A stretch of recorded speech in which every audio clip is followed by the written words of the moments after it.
नमस्कार मेरे प्यारे साथियों, स्वागत है आपका अपने YouTube चैनल पवन हिस्ट्री क्लासेज में।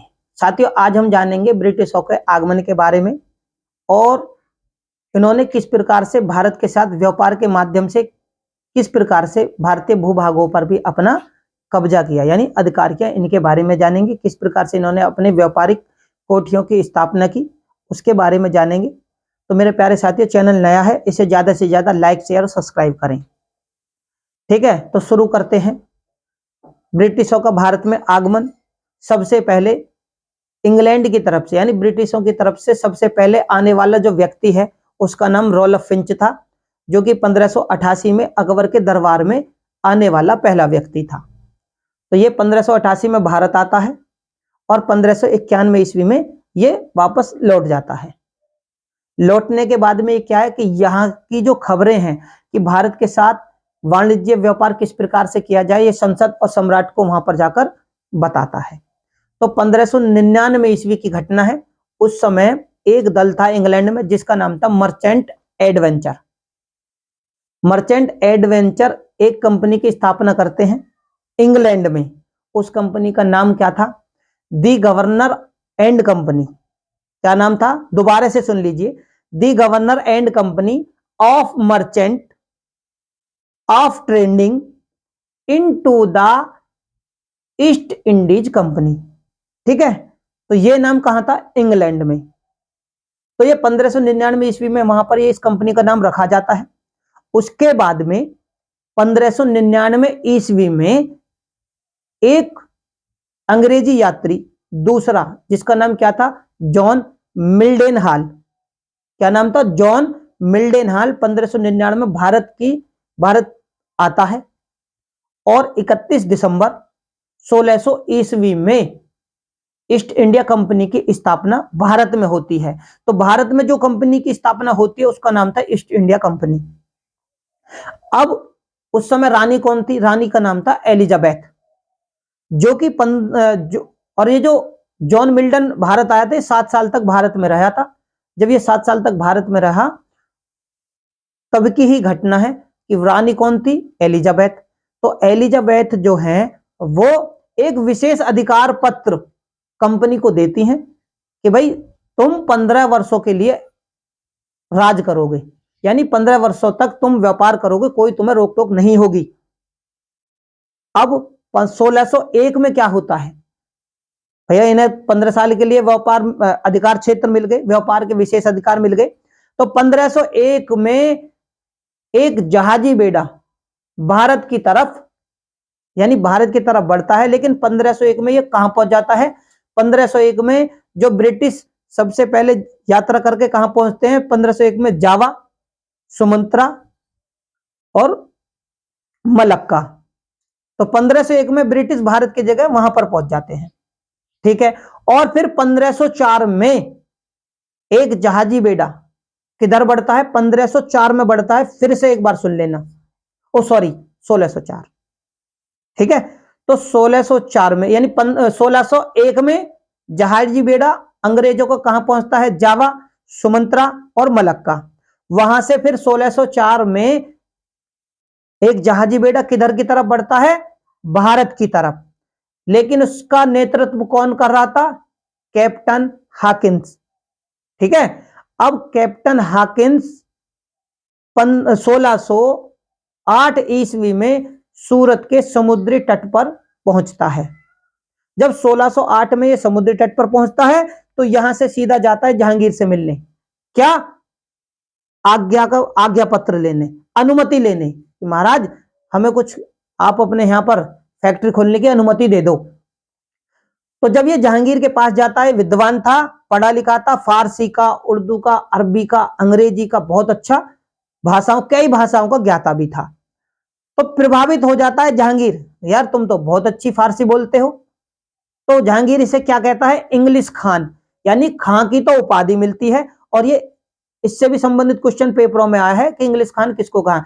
तो कैप्टन हाकिन जो है ये 1500 अनुमति दे देता। फिर जहांगीर जो है एक शाही फरमान के द्वारा पश्चिमी तट पर यानी पश्चिमी जो मुगल क्षेत्र थे उन पर अनुमति मिल जाती है कि आप व्यापारिक फैक्ट्री खोल सकते हो।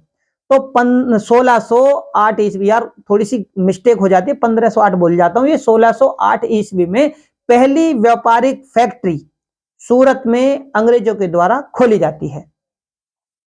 अब जब 1608 में तो व्यापारिक फैक्ट्री खुल गई, तो होता क्या है, जो इंग्लैंड का राजा था, सम्राट था जेम्स प्रथम, वो 1609 ईस्वी में ये जो आज्ञा पत्र रानी एलिजाबेथ ने दिया था ना विशेष अधिकार का, इसे अनिश्चित काल के लिए बढ़ा देता है कि आप जाओ व्यापार करो, अनिश्चित काल तक बढ़ा देता है। अब जब हाकिंग को उपाधि भी मिल जाती है तो जहांगीर क्या करता है, इसे 400 का तो मनसब देता है और आगरा में बसने की भी अनुमति दे देता है। अब ये तो भैया बस गए, पुर्तगाली थे उस समय, डच भी थे, डैन भी थे, फ्रांसीसी भी थे। अब उनको भी तो भाई थोड़ा सा चिढ़ हो गई उनसे, तो उन्होंने क्या करा, कानाफूसी चालू करी, जहांगीर के कान भर दिए। और जब जहांगीर के कान भर गए तो भाई होता क्या, जहांगीर ने इनसे बोल दिया कि तुम यहां से खाली करो और निकल जाओ यहां से।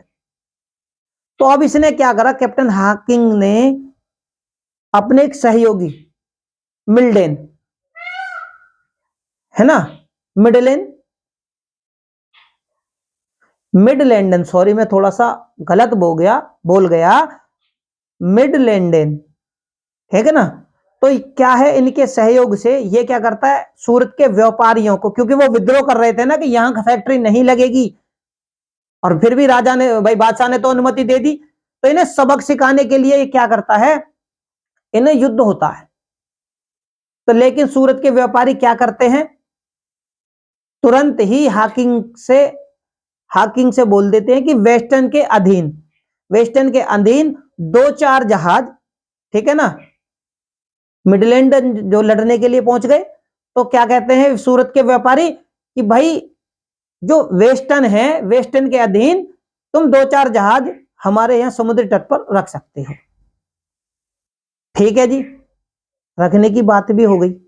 इससे पहले होता क्या है, 1612 ईस्वी में अंग्रेज जो है वो पुर्तगालियों को युद्ध में हरा चुके होते हैं, इनकी ठुकाई कर देते हैं। उसी बीच अब ये भी मान जाते हैं। तो क्या होता है उसके बाद में, कि अब जो है, यहां तक मैंने आप सभी को समझा दिया कि पहली फैक्ट्री 1608 में सूरत में लगी।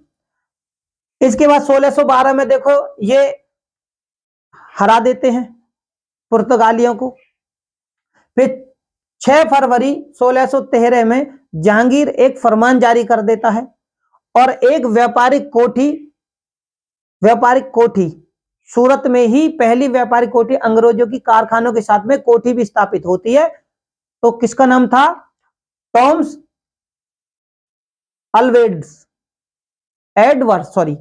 टॉम एडवर्ड्स के द्वारा वो व्यापारिक कोठी भी लगाई जाती है।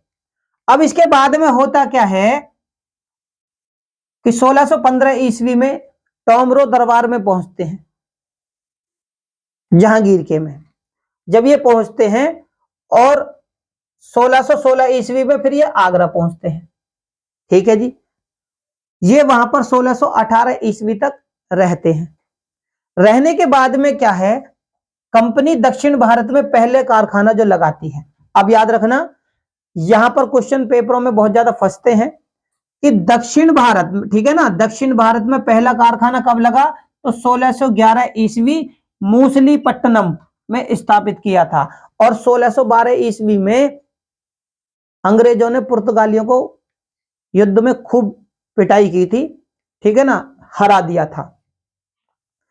अब इसके बाद में होता क्या है, जब 1611 ईस्वी में मूसलीपट्टनम और पेटापुल्ली, याद रखना 2 क्षेत्र थे, 1611 में मूसलीपट्टनम और पेटापुल्ली, दक्षिण भारत में ये अंग्रेज अपनी कोठी स्थापित करते हैं, यानी फैक्ट्री स्थापित करते हैं। यहां से ये क्या करते थे, मूसलीपट्टनम और पेटापुल्ली से, तो फारस और बेंतम, ये 2 नाम आप याद कर लेना, नोट कर लेना, फारस और बेंतम को। ये यहां से क्या करते थे, देसी कपड़ा खरीदते थे, रेशम के बहुत अच्छे वस्त्र खरीदते थे, और फारस और बेंतम को क्या करते थे, उन्हें निर्यात करते थे। अब इसी बीच 1632 ईस्वी में एक सुनहरा फरमान प्राप्त करते हैं ये, अब 1632 का समय कौन का है भैया? 1632 था शाहजहां का समय। ठीक है, अब ये क्या करते हैं 500 पैगोडा के रूप में, कि 500 पैगोडा तो हम आपको वार्षिक कर देंगे। ठीक है, 500 पैगोडा में, यानी 1632 ईस्वी में ये गोलकुंडा से, देखो मुगल बादशाह तो शाहजहां का समय था, लेकिन दक्षिण में जो था गोलकुंडा में जो शासन था, उस शासक से ये क्या करते हैं कि 500 पैगोडा वार्षिक कर देने पर ये गोलकुंडा राज्य के जितने भी बंदरगाह थे उनसे व्यापार का एक अधिकार प्राप्त कर लेते हैं।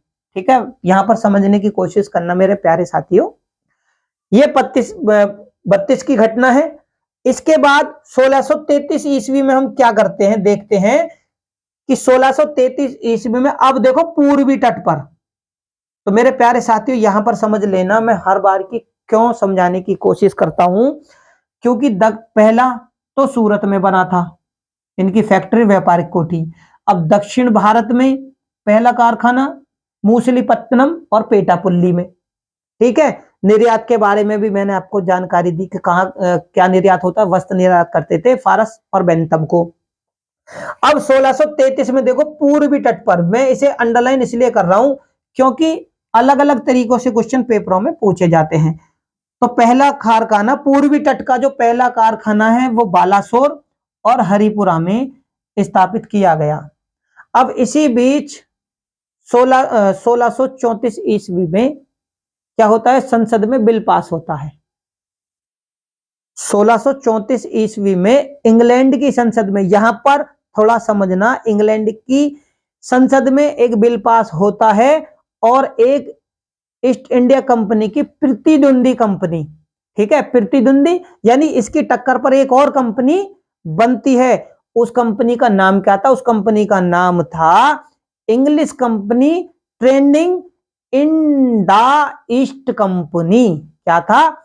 English company trading in the east company. ये 1634 में वहां की इंग्लैंड की संसद में एक नई कंपनी, जो कि ईस्ट इंडिया कंपनी की प्रतिद्वंदी कंपनी बनती है। ठीक है, अब वापस यहीं आ जाते हैं भारत में, कि 1639 ईस्वी में फ्रांसिस डे, 1639 में क्या है, फ्रांसिस डे चंदनगिरी के राजा जो थे उससे मद्रास पट्टे पर ले लेता है, यानी मद्रास को प्राप्त समझ लो, अधिकार समझ लो, या पट्टे पे समझ लो।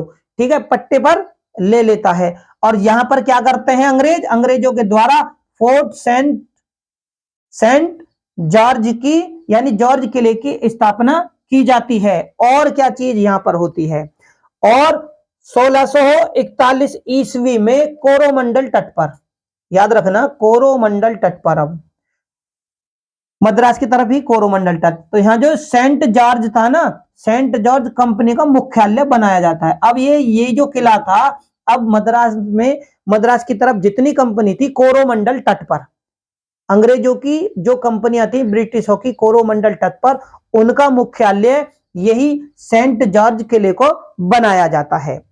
1651 ईस्वी में क्या घटना घटती है कि 1651 ईस्वी में ब्रिजमैन के नेतृत्व में बंगाल में पहली फैक्ट्री, अब याद रखना मेरे प्यारे साथियों, यहां पर भी मैं गोल कर देता हूं, क्वेश्चन यहां पे भी बनता है कि बंगाल में पहली फैक्ट्री अंग्रेजों की कब लगी। तो बंगाल में पहली फैक्ट्री की स्थापना और इसके बाद में पटना कासिम बाजार, ठीक है, कासिम बाजार राजमहल में अंग्रेजी कंपनियों की स्थापना होती है। क्या होती है? ठीक है ना, तो क्या होती है मेरे प्यारे साथियों? ब्रिजमैन के नेतृत्व में, ठीक है, सुनो, ब्रिजमैन के नेतृत्व में 1651 ईस्वी, याद रखना 1651 ईस्वी में बंगाल में लगाने वाला कौन था, किसके नेतृत्व में लगी? ब्रिजमैन के नेतृत्व में बंगाल में पहली फैक्ट्री की स्थापना हुई। ठीक है, कहां पे हुई पहली फैक्ट्री की स्थापना? 1651 ईस्वी में।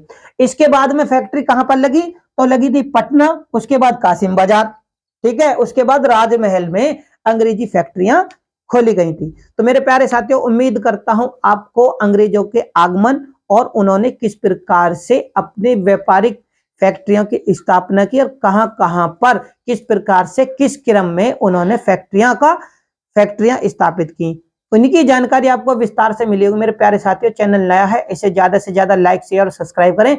डिस्क्रिप्शन बॉक्स में मैंने लिंक दिया हुआ है, वहां पर जाकर आप हमारी सारी वीडियो को देख सकते हैं। धन्यवाद।